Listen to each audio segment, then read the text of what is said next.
Okay, let's say we have some function and it is an arbitrary function. We don't really know what it is. Some random looking function. We'll call it f of x. It's not sine, cosine, or exponential, just a random function that I draw. And we want to somehow, some way, construct or write a polynomial, and we'll call that p of x, that very, very closely resembles or approximates this function in yellow called f of x. Well, a long time ago, a man by the name of Brooke Taylor came up with a fascinating system of being able to write a polynomial that closely resembles or closely approximates a function. And so it's called a Taylor polynomial. And that's what we're going to study in this video. So let's just get started here. Let's say we wanted to draw some, or excuse me, wanted to construct or write some sort of polynomial that would closely approximate this function. Well, let's just start making some conditions. The first condition that we would probably want would be that the polynomial at some point, and we'll just pick 0 as some random point right here.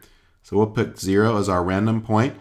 And we'll say that the polynomial that we're going to write at 0, we would like for it to equal the function's value at 0. That makes sense to be a good starting point. So let's say we knew that f of 0, or the value of the yellow curve at 0, let's say it was 3. Well, what would we want our polynomial to be? Well, we want our polynomial to be p of 0 equals 3. Or excuse me, p of x would equal 3.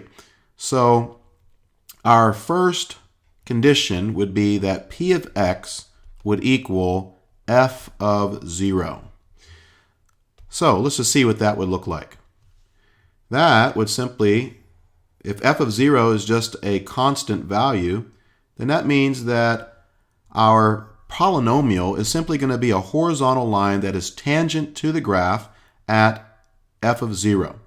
You may say, well, that's not such a great approximation. You're right. Because at 0, it works. It may be at 0.1 or maybe at negative 0.1. It's pretty good. But the further you get away from 0, the worse our approximation gets.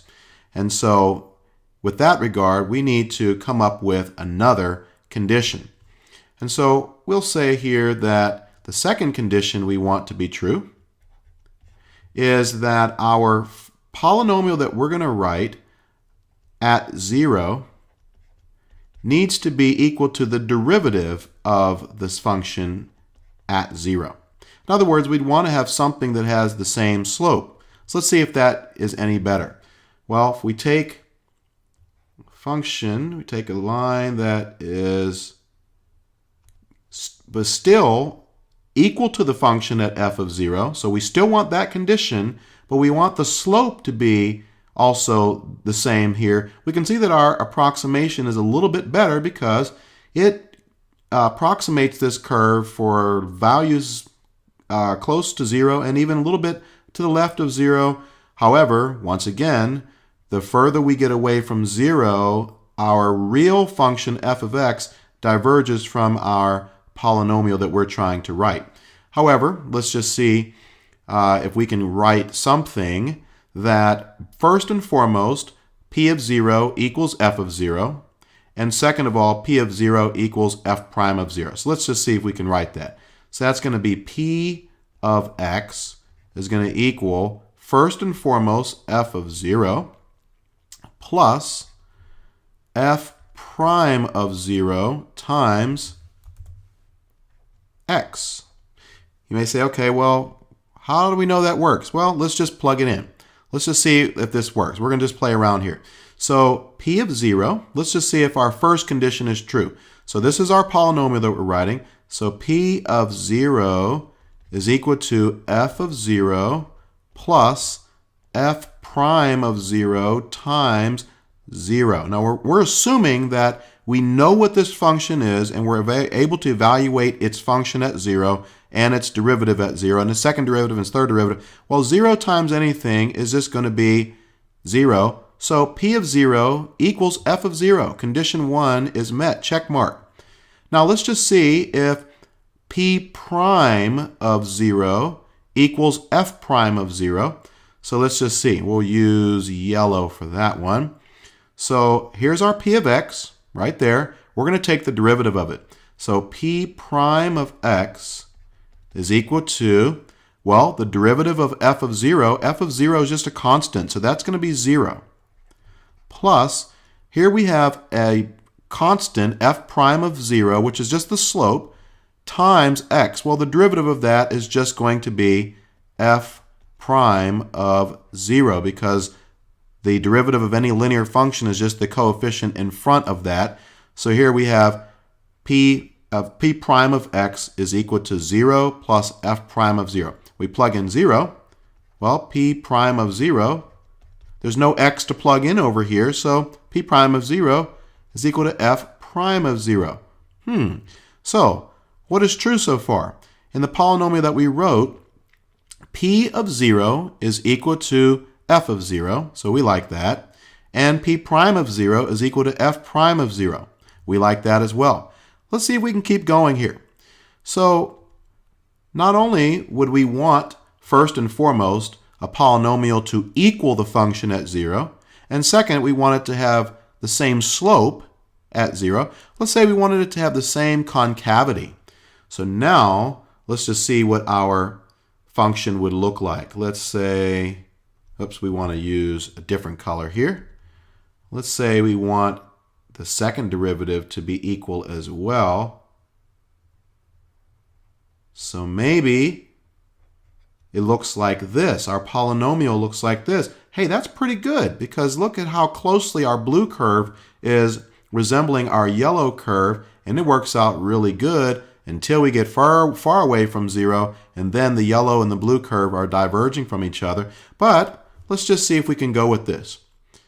So we need let's just make this our third condition. So condition number 3 is that our p double prime of 0, we would want that to equal the function's second derivative at 0. So let's see if we can write our polynomial. So p of x, all right, we still need the first and second conditions to be in there. So we'll say f of 0 plus f prime of 0 times x plus f double prime of 0 times x, and we're going to multiply, I'm going to put this in white, we're going to multiply by 1/2 in front of this, and you'll see why in just a moment. And we need this to be x squared. All right, so let's just see if all three conditions are true. Well, let's go through the process again. Let's see if the polynomial that we wrote, first and foremost, it's equal to the function's value at 0. Second of all, we want to make sure that the polynomial that we wrote, its derivative evaluated at 0 is equal to the function's derivative at 0.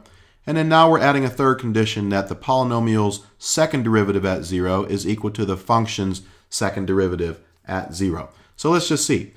Well, plug in 0. So let's see what we get. P of 0 is equal to, well, f of 0. Now, when you plug in 0 for this term and that term, 0 times anything is 0. So our first condition is met. Check mark.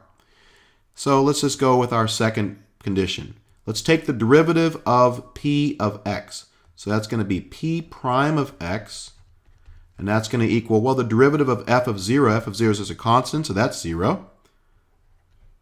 And then the derivative of f prime of 0 times x is simply f prime of 0.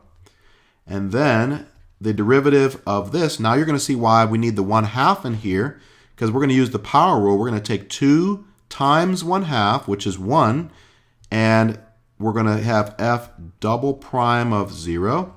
We're going to use the power rule, so we need to take the power down from x squared down to x. Now we're going to plug in 0.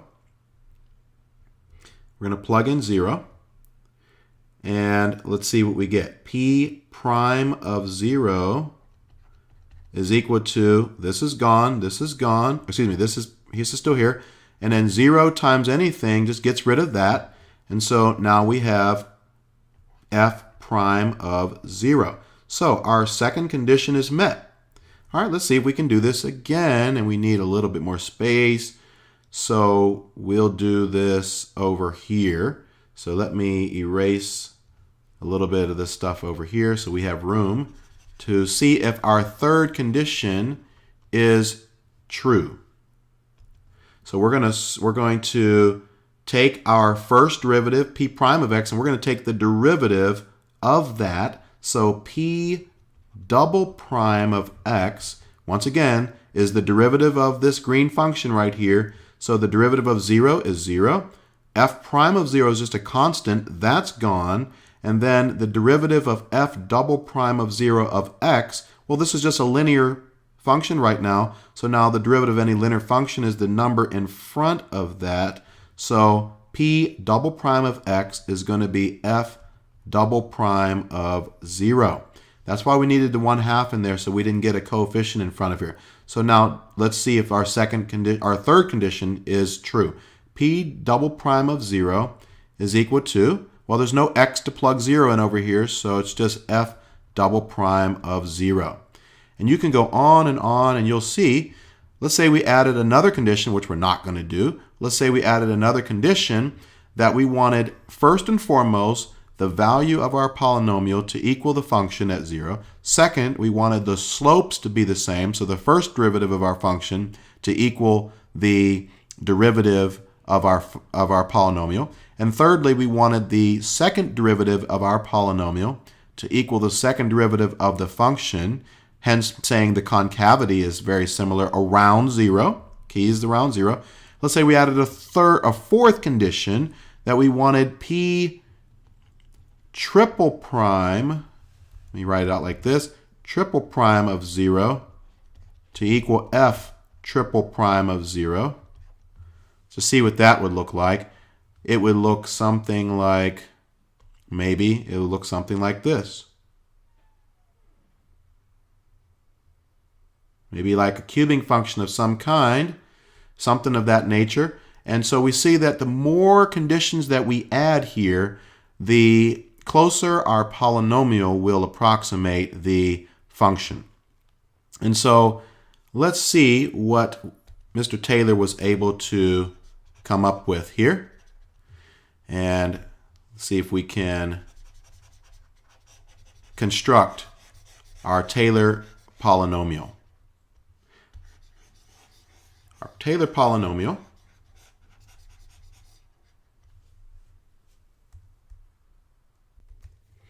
So we see here that the definition of an nth degree Taylor polynomial, we see here, and we will actually look at this one just momentarily because this is what's called a Maclaurin polynomial, and it was named after another English mathematician called Colin Maclaurin, and he basically just focused on centering the polynomial at 0 so that it closely approximated the function at 0 and points close to 0.